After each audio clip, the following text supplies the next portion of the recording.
What's up guys, in this video I will going to show you how to check if your Samsung Galaxy is original or fake.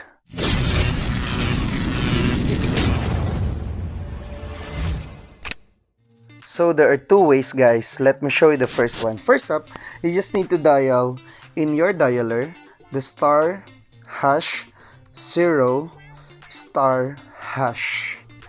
and there you go guys, you will see here different option like how to check the color, if it's red, green, blue.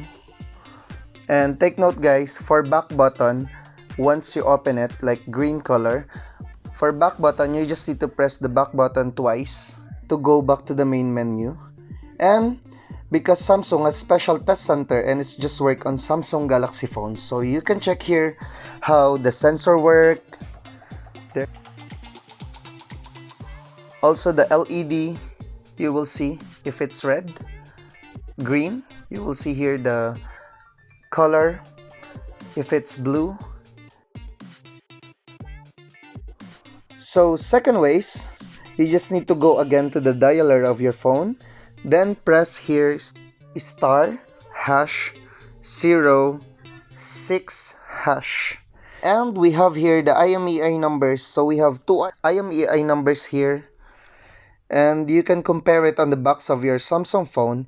If it's the same, then your phone is original. There is also guys a serial number from the bottom of this. So that's it for now guys. If you like this video, give it a thumbs up, and if you like, you can also leave a nice comment, and don't forget to hit the subscribe button and the bell button also, so that you will get an update for new uploads. See you again on my next video.